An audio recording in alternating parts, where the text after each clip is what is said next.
ইসকনের আশ্রম যেন বলাৎকারের কেন্দ্রভূমি। ইসকনের মন্দিরে থাকা ছোট ছোট শিশুদেরকে ধর্ষণ ও বলাৎকারের ভয়াবহ অভিযোগ উঠেছে চিন্ময় কৃষ্ণের বিরুদ্ধে, যিনি গত কয়েকদিন ধরে উগ্রবাদী বক্তব্য দিয়ে সাম্প্রদায়িক দাঙ্গা লাগানোর পায়তারা করছেন। দেশের বিভিন্ন জায়গায় উস্কানিমূলক বক্তব্য দিয়ে এই ব্যক্তি যখন হিন্দুদের কাছে হিরো হওয়ার চেষ্টা করছেন, ঠিক সেই মুহূর্তেই তার থলের বিড়াল বেরিয়ে এসেছে। এমপি টাইমসের অনুসন্ধানে এমন বেশ কিছু শিশুর বক্তব্য পাওয়া গেছে যারা চট্টগ্রামের ইসকন মন্দিরের আশ্রমে সাধনা করত। সেখানকার অনেক শিশুই এই ভণ্ড সন্ন্যাসীর হাতে ধর্ষিত হয়েছে।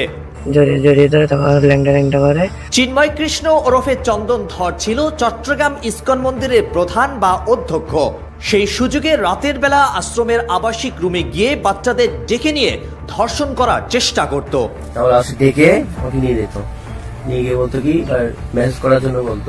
ইতোমধ্যে নানা ধরনের অপরাধ প্রমাণিত হওয়ায় চিন্ময় কৃষ্ণকে ইসকনের দায়িত্ব থেকে বহিষ্কার করা হয়েছে। সম্প্রতি এই মর্মে ঢাকার ইসকন হেডকোয়ার্টার থেকে জারিকৃত একাধিক পত্র এমপি টাইমসের হাতে এসেছে। কিন্তু এভাবে প্রকাশ্যে বহিষ্কারের পরেও এবং শিশু ধর্ষণের ভয়াবহ অপরাধের তথ্য সামনে আসার পরেও কেন সাধারণ হিন্দুরা এই ব্যক্তিকে মাথায় তুলে নাচছে সেটা বোধগম্য নয়। কয়েকদিন আগে চট্টগ্রামে হিন্দুদের এক সমাবেশে চরম উস্কানিমূলক বক্তব্য দিয়ে দেশব্যাপী সমালোচিত হয়েছেন চিন্ময় কৃষ্ণ নামের বহিষ্কৃত এই সন্ন্যাসী। তিনি বলেছেন, স্বর্ণা দাস নামে 13 বছরের যে কিশোরী সীমান্তে বিএসএফ এর গুলিতে মারা গেছে, সে নাকি বাংলাদেশি মুসলিমদের অত্যাচারে অতিষ্ঠ হয়ে ইচ্ছে করে বিএসএফ এর গুলির সামনে বুক পেতে আত্মহত্যা করেছে। তারা কেন বিএসএফ এর গুলিতে মরতে গিয়েছে? কারণ এখানে বেঁচে থাকা তাদের জন্য একটা জীবন মৃত্যুর প্রহসন ছাড়া আর কিছুই নয়। যেখানে বিএসএফ এর গুলিতে স্বজাতীয় হিন্দু নিহত হওয়ার ঘটনায় তীব্র প্রতিবাদ করার কথা, সেখানে এই হিন্দু নেতা ঘটনার অপব্যাখ্যা করে ভারতের পক্ষে সাফাই গাইছেন। তার যাবতীয় তৎপরতা যাচাই করে অনেকেই আশঙ্কা করছেন এই ব্যক্তি প্রতিবেশী রাষ্ট্রের ইন্ধনে বাংলাদেশে সাম্প্রদায়িক দাঙ্গা ছড়ানোর পায়তারা করছে।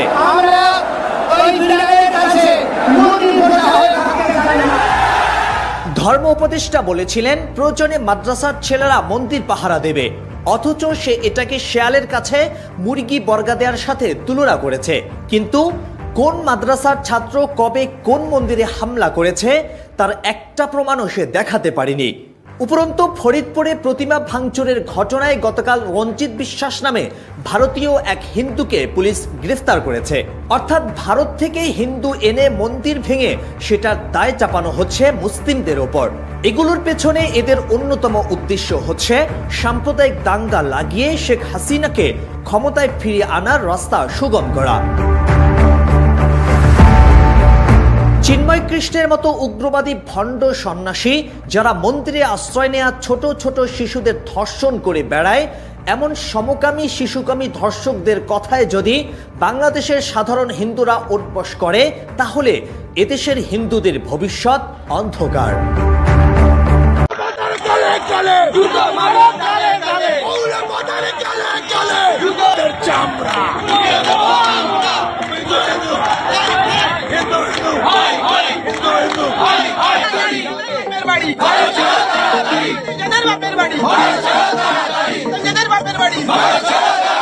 ছাত্র আন্দোলন করে পুরো জিহাদি দখলে হাতে চলে গেছে বাংলাদেশ।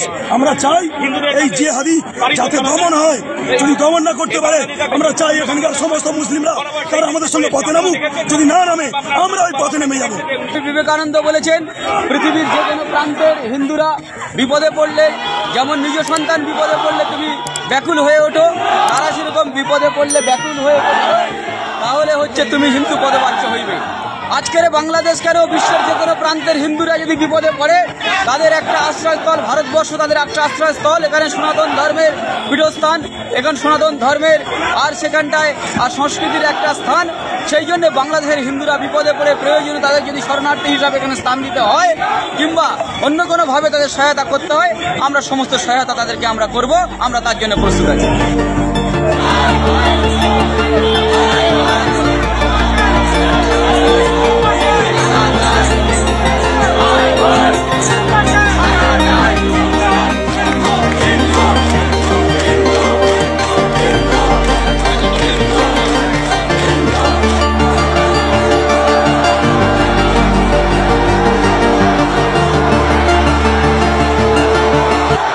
কারণ আমরা সব দেশের সাথে বন্ধুত্ব স্থাপন করি, হিততা স্থাপন করি, কিন্তু আমরা এইটুকু মনে করি যে বাংলাদেশের সেনাপ্রধান থেকে ওখানে কেউ আমাদের হিন্দুদের জন্য সেফ নয়, কেউ হিন্দুদেরকে রক্ষা করতে চায় না। আমরা চাই যে আমাদের বাংলাদেশে যারা আছেন হিন্দু ভাই তারা একজোট হন এবং আপনাদের প্রতিরোধ করে তুলুন। এবং ওইখানকার মুসলিম ভাইদের বলতে চাই, যারা এদেশে আছে তাদেরও বলতে চাই, আপনারা কতটা সুরক্ষিত আছেন আমাদের দেশে। এই ভারতবর্ষ থেকে আপনারা এখানে খাচ্ছেন দাচ্ছেন, কিন্তু বাংলাদেশের হয়ে পতাকা তুলছেন, পাকিস্তানের পতাকা তুলছেন কেন? আপনাদের এখানে কিসের শান্তির বিঘ্নিত হচ্ছে? এখনো আমরা দেখতে পাচ্ছি সোশ্যাল মিডিয়ার মাধ্যমে, বিভিন্ন সংবাদের মাধ্যমে আমরা দেখতে পাচ্ছি বাংলাদেশের হিন্দুরা যে অসুরক্ষিত এবং আমাদের যে হিন্দুদের দেবদেবীকে জিহাদি মুসলমানরা শুধুমাত্র তারা অসম্মান করে যাচ্ছে। তারা পাকিস্তান বানাতে চাইছে বাংলাদেশকে। সেখানে হিন্দুরা সুরক্ষিত নয়, সংখ্যালঘু বলে তাদের ওপর বারবার অত্যাচার করছে। আজকের বাংলাদেশের যে হিন্দু সমাজ অসুরক্ষিত অবস্থায় আছে এবং তাদের সুরক্ষা যাতে প্রদান করে বাংলাদেশের তত্ত্বাবধায়ক সরকার বর্তমানে আর যারা তৈরি করেছেন এবং মিলিটারির এটা দায়িত্ব, সেখানে হিন্দুদের সুরক্ষা প্রদান করবে। আশা করবে হিন্দুদের সুরক্ষা তারা ভালোভাবে প্রদান করবেন এবং তারা এই কাজে ভারত সরকার যাতে হস্তক্ষেপ করে ওখানকার সংখ্যালঘুদের যে অধিকার, সেই অধিকারকে সুপ্রতিষ্ঠিত করে, তার জন্য হিন্দু জাগরণ মঞ্চের পক্ষ থেকে আজকের আমাদের এই গণডেপুটেশন বাংলাদেশ হাই কমিশনকে আমরা দিতে যাচ্ছি। জমি যদি জনগণ আমাদের দিতে হয়, জায়গাও দিতে হবে। আর আমাদের বাংলাদেশের তেঁতুলিয়া যে জায়গাটা আছে ওটা আমাদের দিয়ে দেবে। আমাদের চিকেন লেকের সমস্যা ওখান দিয়ে ঘটানো হচ্ছে। আর এর পিছনে সমস্ত কিছুর জন্য দায়ী চীন এবং আমেরিকা। আমাদের এই হিন্দুদের সভ্যদের দেশ এটাকে ধ্বংস করার জন্য যে পরিমাণ চেষ্টা হচ্ছে, এর জন্য আমরা ভারতীয়রা রুখে দেব। এর সাথে সাথে আমাদের জমি দিতেই হবে। বাংলাদেশে একটা রাজনৈতিক পট পরিবর্তন হয়েছে। সেখানটায় একটা ছাত্র আন্দোলন সেখানে একটা শুরু হয়েছিল, সেই ছাত্র আন্দোলনকে কেন্দ্র করে পরে সেটা একটা হিংসাত্মক মৌলবাদী আন্দোলনে পরিণত হয়েছে এবং তার শিকার সেখানে বাংলাদেশের 1.5 কোটি হিন্দু তার শিকার। আজকের জায়গায় জায়গায় ওখানটায় হিন্দুদের ঘর বাড়ি লুটপাট করা হচ্ছে, হিন্দুদেরকে প্রাণে মেরে ফেলা হচ্ছে।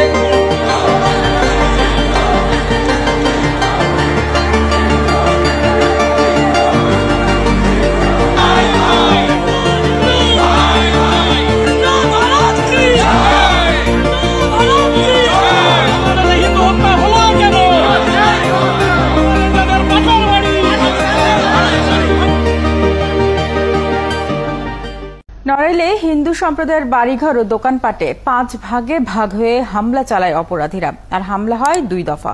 প্রথম দফায় দিঘলিয়া বাজারের দোকানপাটে আর দ্বিতীয় দফায় শাহপাড়ার বাড়িঘর ও মন্দিরে হামলা করা হয়। সংঘবদ্ধ হামলাকারীরা 2টি মন্দির, শাহপাড়ার 7টি ও দিঘলিয়ায় 8টি দোকান ভাঙচুর করে আর আগুন দেয় শাহপাড়ার আরেকটি হিন্দু বাড়িতে। নাদিয়া শারমিনের ধারাবাহিক রিপোর্টের আজ দেখুন দ্বিতীয় পর্ব।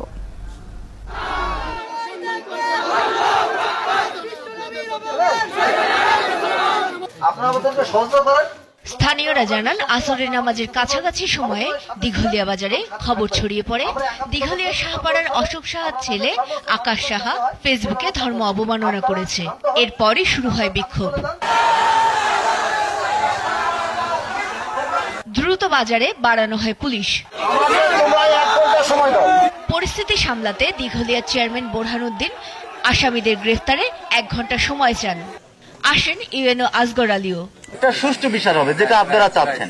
ফোনে মাইকের মাধ্যমে আন্দোলনকারীদের সাথে কথা বলেন স্থানীয় সংসদ সদস্য মাশরাফি বিন মুর্তজাও।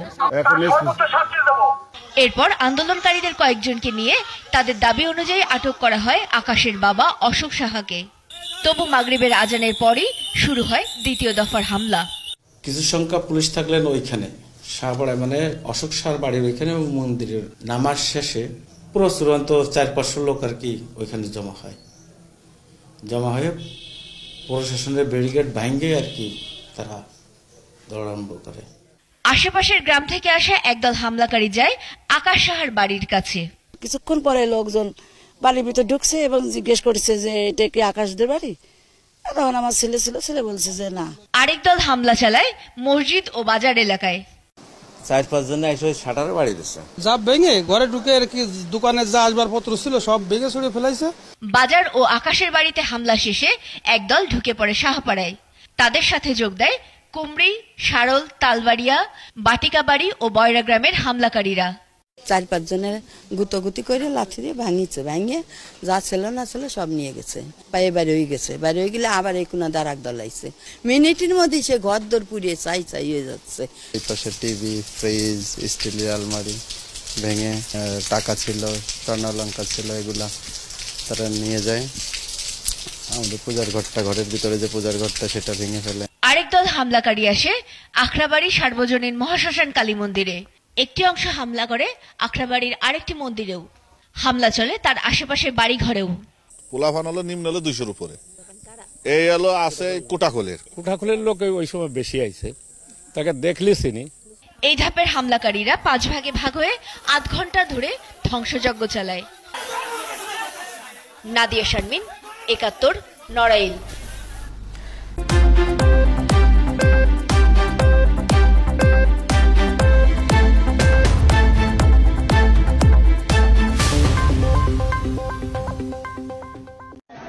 কোনো ভয় পেও না, আমরা হিন্দু আছি বাংলাদেশের সকল সনাতনী ভাইদের স্বার্থে। পশ্চিমবঙ্গের তথাকথিত বুদ্ধিজীবীরা আজকে নিশ্চুপ, তাদের মুখে কোনো কথা নেই, তাদের হাতের মোমবাতি আজকে খুঁজে পাওয়া যাচ্ছে না। তারা প্যালেস্টাইনে কুকুরের বাচ্চা মূল্যে রাস্তায় নেমে পড়ে, সিরিয়াতে বিড়ালের বাচ্চা মূল্যে রাস্তায় নেমে পড়ে, কিন্তু আজকে পশ্চিমবঙ্গে বাড়িতে ঢুকেই সর্বপ্রথম বলে কি চারালের মূর্তিগুলো আগে ভাঙ। আমাদেরকে কেন এটা বলা হয়, কি জন্য বলা হয়? আমরা কি দেশে স্বাধীন না?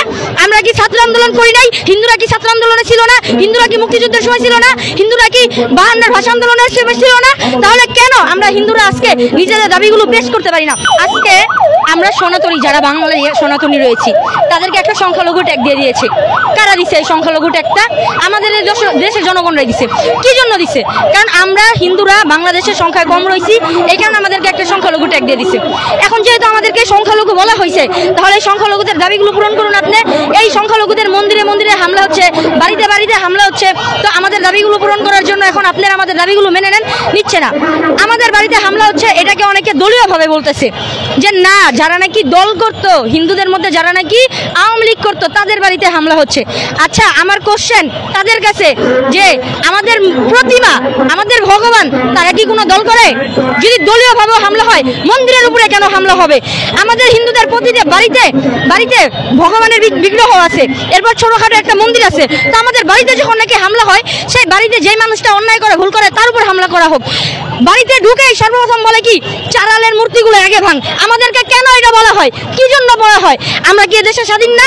আমরা কি ছাত্র আন্দোলন করি নাই? হিন্দুরা কি ছাত্র আন্দোলনে ছিল না? হিন্দুরা কি মুক্তিযুদ্ধের সময় ছিল না? হিন্দুরা কি 52 ভাষা আন্দোলনের সময় ছিল না? তাহলে কেন আমরা হিন্দুরা আজকে নিজেদের দাবিগুলো পেশ করতে পারি না?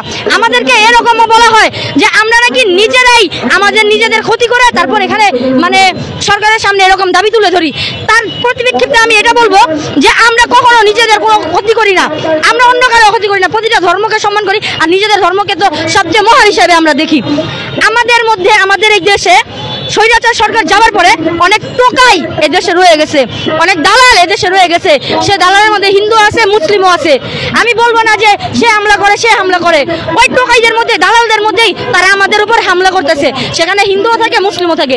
তাই বলে যে আমাদের উপর মিথ্যা অপবাদ দিবে যে না তোমরা নিজেরা নিজেদের ক্ষতি করে এখানে প্রকাশ করো অন্যভাবে, এটা ভুল। এই জিনিসটা সম্পূর্ণ ভুল, এটা তাদেরকে আমরা চোখে আঙুলটা দেখিয়ে দিচ্ছি। স্বৈরাচার সরকার থাকাকালীন হামলা হতো কিনা অনেকেই আমাদেরকে এই প্রশ্ন করে, এইভাবে অন্যভাবে ঘুরিয়ে বলে এতদিন তোমাদের দাবি কোথায় ছিল? আগের সরকারের কাছে তোমাদের দাবি কোথায় ছিল? আগে কি বাক স্বাধীনতা ছিল? ছিল না। এখন বাক স্বাধীনতা হয়েছে, আমরা দেশ স্বাধীন করে বাক স্বাধীনতা পাইছি, তাই আমরা এখন আমাদের দাবিটা নেই। এই যে আগের ওই স্বৈরাচার সরকার থাকাকালীন সময়ে আপনারা 2021-এ রক্তাক্ত শারদ দেখেছেন, হামলা হয় নাই কোন দিক দিয়ে বলেন? কোন দিক দিয়ে হামলা হয় নাই আপনারা বলেন? সেই সরকার থাকাকালীন সময়ে হয়তো, এই সরকার থাকাকালীন সময়েও হয়। গত 53 বছর ধরে মুক্তিযুদ্ধ হবার পর থেকে, দেশ স্বাধীনের পর থেকে আমরা 53 বছর ধরে হামলার শিকার হচ্ছি, কিন্তু এর কোনো আমরা পদক্ষেপ দেখছি না, আমাদেরকে কোনো সুরক্ষা আইন দিচ্ছে না। এই যে দেখুন, আজকে আমরা মিছিল নিয়ে বের হয়েছি, পুলিশ প্রশাসন এখানে ওই জায়গাটার মধ্যে আমাদেরকে পাহারা দিচ্ছে যাতে কোনো গ্যাঞ্জাম না হয়। এই পাহারাটা এতদিন কেন দেয় নাই তারা? আমাদের উপরে যখন হামলা হয়েছে তখন কেন দেয় নাই? আমাদের পূজার মণ্ডপে মণ্ডপে যখন হামলা হয় তখন কেন দেয় নাই? আজকে এই 53 বছর ধরে আমরা সংখ্যালঘুরা বলতে গেলে একটার ভয় মারা খাওয়া হয়ে রয়েছি। মারা খাওয়া বুঝেন, যত যাই হোক দেশে আমাদের উপরে হামলা হবে, যত দেশে যাই হোক আমাদের উপর নির্যাতন হবে। কি জন্য? আমরা এর জবাব চেয়ে আজকে এই রাজপথে আছি। আমাদের প্রথম দাবির মধ্যে হচ্ছে সংখ্যালঘু আইন প্রণয়নটা করতে হবে, সুরক্ষা আইন। সংখ্যালঘুর কমিশন গঠন করতে হবে। প্রত্যেকটা বিশ্ববিদ্যালয় এবং বিশ্ববিদ্যালয় ভিত্তিক যে কলেজগুলো রয়েছে বিশ্ববিদ্যালয়ের আন্ডারে, যেমন 7 কলেজ বলা হয়, তো এরকম কলেজগুলোতে উপাসনালয় দিতে হবে আমাদের। প্রতিটা বিশ্ববিদ্যালয় বা কলেজে দেখা যায় যে নামাজ পড়ার ব্যবস্থা থেকে বা অন্যান্য ধর্মাবলম্বীদের জন্য উপাসনালয় থাকে, তো আমাদের হিন্দুদের জন্য এই উপাসনালয়টা নাই কেন? কি জন্য নাই? একটা দুটো আছে, কিন্তু সবগুলোতে প্রণয়ন করতে হবে। দুর্গাপূজায় সরকারি ছুটি 3 দিন দেওয়া হয়, আমরা চাই দুর্গাপূজায় সরকারি ছুটি 5 দিন দিবে। এটা আমাদের সার্বজনীন সবচেয়ে বড় পূজা, এটার মধ্যে কেন 5 দিন ছুটি দেওয়া হয় না? এটা আমাদের দাবি। তো এরকম আমাদের 8টা দাবি রয়েছে। যে উনি যে কোশ্চেনটা করলো যে মাদ্রাসার ছাত্ররা আমাদেরকে পাহারা দিয়েছে মন্দিরে যখন হামলা হয়েছে, হ্যাঁ আমি এটাকে অনেক ধন্যবাদ জানাই এবং অনেক অনেক কৃতজ্ঞতা পোষণ করি যে তারা আমাদের মন্দিরটা তারা পাহারা দিছে। কিন্তু আমার এখানে প্রশ্ন, মন্দির পাহারা দেওয়ার মতো পরিস্থিতি দেশে কেন সৃষ্টি হবে? কি জন্য সৃষ্টি হবে? কখনো শুনেছেন মসজিদ পাহারা দিতে হয়েছে? হয় নাই। তাহলে মন্দির পাহারা দিতে হবে এরকম পরিস্থিতি কেন সৃষ্টি হবে? তারা পাহারা দিচ্ছে, তার জন্য ধন্যবাদ, কিন্তু মন্দির পাহারা দেওয়ার মতো পরিস্থিতি কেন সৃষ্টি হবে আমাদের দেশে? এটা কি সরকার দেখে না? এটা কি সরকার দেখতেছে না? সরকার কি জন্য দেখে না? আর ওই যে দাদা জিজ্ঞেস করলো যে আমরা আগে নিরাপত্তাহীন ভুগছি বা এখন ভুগতেছি কিনা, হ্যাঁ আমরা নিরাপত্তাহীন ভুগতেছি, তাই আজকে আমরা এই জায়গাটার মধ্যে আসছি। উত্তরের ঘটনাটা আপনাকে বলি, যখন নাকি 23 তারিখে সেনাবাহিনীর সাথে আলোচনা করা হয়, তারা আশ্বাস দেয় যে আমরা 13 নং সেক্টরে পূজা করতে পারবো, তারা আমাদেরকে গার্ড দিবে, তারা আমাদেরকে নিরাপত্তা দিবে। 23 তারিখে এটা আলোচনা হবার পরে 24 তারিখে কি জন্য একদল আমার এখানে মিছিল দিয়ে যায় যে পূজা হতে দিব না? 23 তারিখে ওনারা আমাদেরকে আশ্বাস দিল, 24 তারিখে আবার মিছিল দিতেছে যে পূজা হতে দিব না। এটা কি নিরাপত্তাহীন না? আপনি বলেন।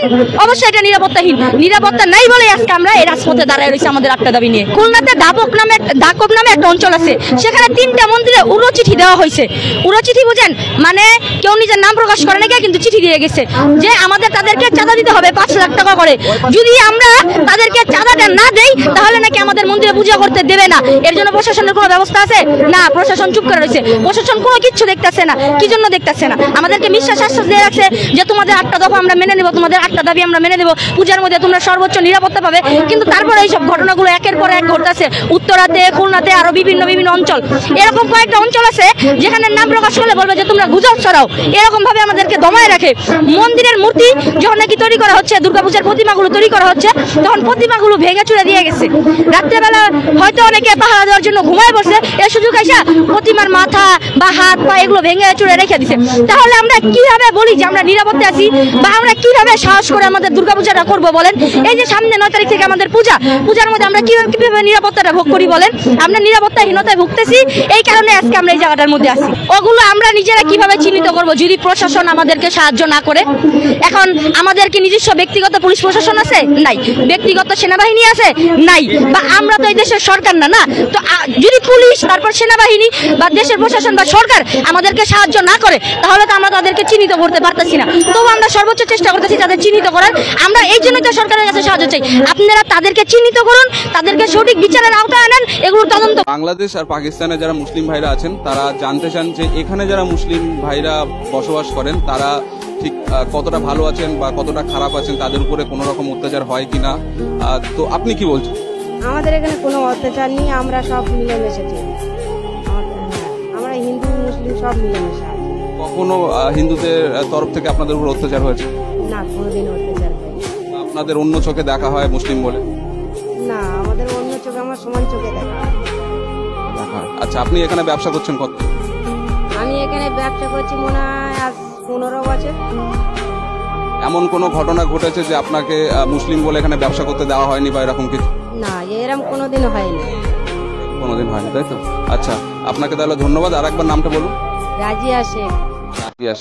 না, আমাদের এখানে কোনো হিন্দু মুসলমান কোনো গণনা হয় না। কোনো হিন্দু আপনাদের উপর অত্যাচার করে? না না না, এসব কোনো আলোচনা নেই। কোনো আলোচনা নেই। আচ্ছা, তো শ্বশুর বাড়ির কোথায়? বাংলাদেশ। বাংলাদেশে কোথায়? সাতক্ষীরা। লাস্ট কবে যাওয়া? 4 মাস। 4 মাস হচ্ছে। আচ্ছা, ওখানে? হ্যাঁ, বাংলাদেশ। তো তুমি বছরে কি কতবার যাওয়া হয় ভাবিকে নিয়ে? 2-3 বার যাওয়া আসা করি। 2-3 বার? বাংলাদেশের কত জায়গায় গিয়েছে? বাংলাদেশ সব জায়গায় ঘুরেছি। কুমিল্লায় ঘুরেছি, সাতক্ষীরা ঘুরেছি, কালিয়াগঞ্জ ঘুরেছি, যশোর ঘুরেছি, খুলনা ঘুরেছি, মঙ্গলাপুর ঘুরেছি, ঢাকা ঘুরেছি, ঢাকা বটতলি ঘুরেছি, তারপর হচ্ছে তোমার ঢাকা গাবতলি ঘুরেছি। হ্যাঁ, বড় বড় গার্মেন্টস আমার সালাদে বড় বড় ফ্যাক্টরি আছে বাংলাদেশে, ঢাকা বটতলিতে বড় বড় ফ্যাক্টরি আছে, গার্মেন্টস ফ্যাক্টরি আছে আমার ঢাকা আমার সালাদে। আপনার পেশাটা একটুখানি বলুন। কন্ট্রাক্টই করি, ঠিকাদারি করে। দাদা কন্ট্রাক্টর, তো দাদা ফোন এসে যখন তো দাদার বক্তব্য শুনতেই পারলেন। তো এর উপরে কিন্তু আমার কোনো বক্তব্য নেই, প্রত্যেকে নিজস্ব বক্তব্য দিচ্ছেন। এবার আরো সামনে যাব, আরো মানুষ আছেন, তাদের সঙ্গে কথা বলবো। আর আপনাদেরকে সাহেব খান, আপনার ব্যবসা কি সবজি? কতদিন ধরে করছেন? আপনারা কতদিন ভারতে আছেন, কবে থেকে? আমরা অনেক বহুদিন আগে থেকে আছি। আচ্ছা, তো আপনারা কেমন আছেন মুসলিম হিসাবে? আমরা ভালোই আছি। আমরা সর্বজাতির মানুষ, আমরা এক জায়গায় বসবাস করছি। বাসন্তী থানার মানুষ আমরা সবাই মিলেমিশে আছি, সবাই আমরা ভালো আছি। হিন্দুদের থেকে বা অন্য কোনো ধর্ম থেকে আপনাদের উপর কখনো কোনো অত্যাচার বা কিছু? না, আমাদের উপরে কারোর অত্যাচার কেউ আমাদের উপর করে না, আমরাও কারোর উপর করি না। মানে আপনি বলতে চাইছেন যে এখানে সবাই হিন্দু মুসলিম খ্রিস্টান সবাই মিলেমিশে আছে?